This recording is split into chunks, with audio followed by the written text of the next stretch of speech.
What's up, everyone? My name is Doug Rochester. You know who I am. And so basically, I got a request from one of the Game Revolution members, UrbanMasque, and he wanted to know how to, stream with Elgato and OBS at the same time, like use OBS to stream with the Elgato. And I'm going to try to do this tutorial, but I'm not really professional at this, so I don't know how to do it. We'll figure it out.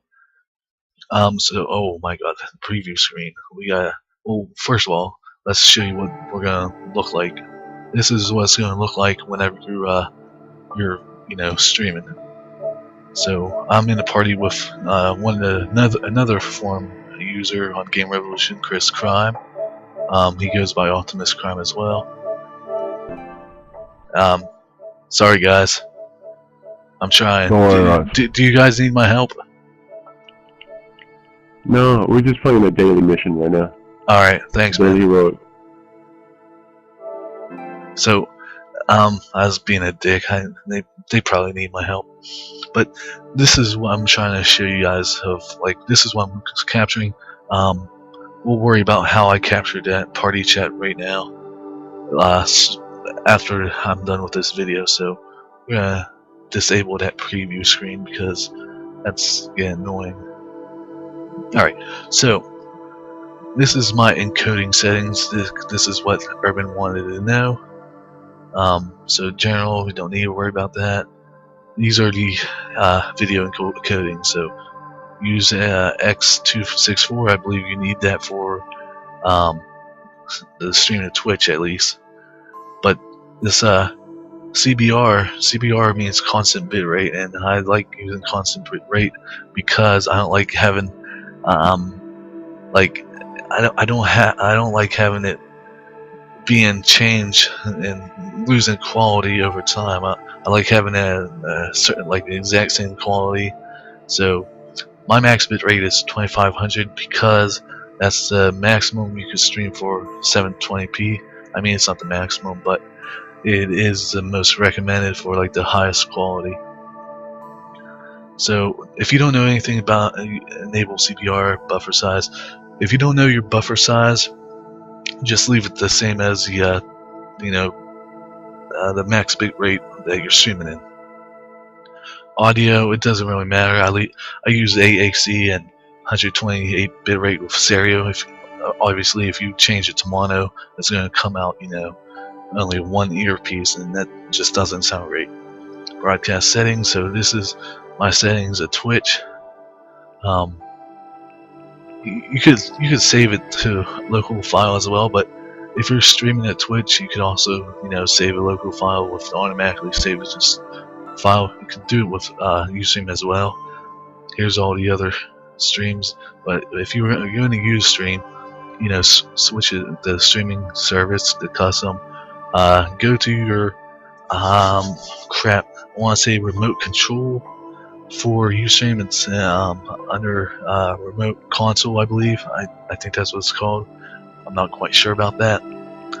So yeah, you could get the URL and the stream path from there. It's going to ask me if I want to apply changes. I won't no, because that's obviously not your video adapter. That's your graphics card. So basically, leave that as default. But if you're going to stream in 1280, if you're going to stream with the Elgato, you gotta make sure you stream it in 720p, because rather than research that there's a bug with the 1080p setting, so I guess you could only stream in 720p. I might be wrong about that, but that's what you're supposed to do. Because my resolution isn't really that great, it doesn't matter what resolution you're in. You could change it to 1080p if your monitor is 1080p, but basically, whenever you do stream, you gotta downscale it to 720p, which is 1280 by 720, obviously. Audio, it doesn't really matter. It's usually default, but if you have a webcam and you want to stream it the same amount as your Elgato, Elgato has this, because it's using USB 2.0, and so it's going to have like a 1500 millisecond, the delay. So it's like a 1.5 second delay. It might be different for you if you have a better laptop, but it's usually the same. Hotkeys, you don't really have to worry about that unless you want to switch it to a scene advanced. So basically, I leave my priority class as this. I use multi-thread optimization, allow other modifiers on hotkeys, which doesn't really matter. For your CPU, if you have like a processor like I do, I have i7. I think it's a quad-core processor. I use very fast, because that's me. Encoding profile main. The keyframe interval is set to 2. It doesn't really matter which. Actually, I guess 2 is what you need to stream to Twitch at least. CFR. I'm pretty sure these are Twitch settings that you need. But yeah, don't worry about the latency or anything like that. Microsoft Noise Gate. If you so basically this is how it works. If you keep quiet like that, it'll eliminate the humming noises or anything that's in the background. So, okay, now how to add Elgato to the capturing device. So basically, you're gonna go to your scene and you're gonna add video capture device. We'll call it Elgato 2, but it really doesn't matter which one. So basically, since I'm using the Elgato in this scene already, it's gonna tell me I can't use it.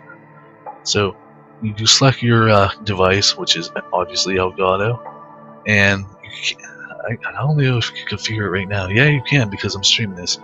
But if you're gonna configure your settings with the Elgato, you gotta make sure you hit the preview stream first, because if you don't do that, it won't change the setting.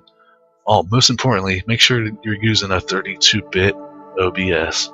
That is the most important thing, and I completely forgot to mention that. Make sure you're using 32-bit, because 64-bit will just leave you with a like a orange or red screen. I can't remember what color it is. So I use my audio all the way up. It doesn't really matter what you do with the audio. I use mine audio all the way up. Preserve source format.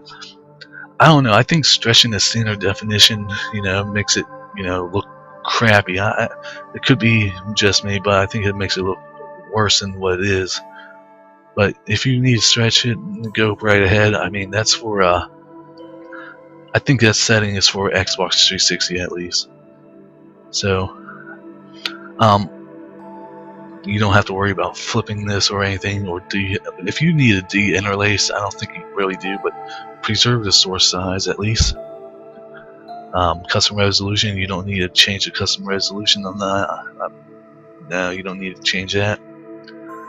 Live output format, you don't need to change that. But if you're gonna stream this, make sure you click 0 and leave that as 0, because it's already got a 1500 millisecond buffer to it, like a delay to it. So it's just increasing a delay just beyond stupidity. Now I use output audio to stream only, and I don't buffer that at all. But if you're going to output audio to desktop so you can hear your audio, make sure you use the wave out audio renderer, because it'll leave this staticky noise and it just sounds like crap. So I'm going to click OK, but it's going to tell me, yeah, the source already exists. Yep. So basically that's how you use the Elgato. Now with OBS you could also have like a bunch of stuff. You could also have a bunch of, so let me preview screen. Oh yeah. So with that, you can also have a bunch of stuff like this, like a picture right beside me, and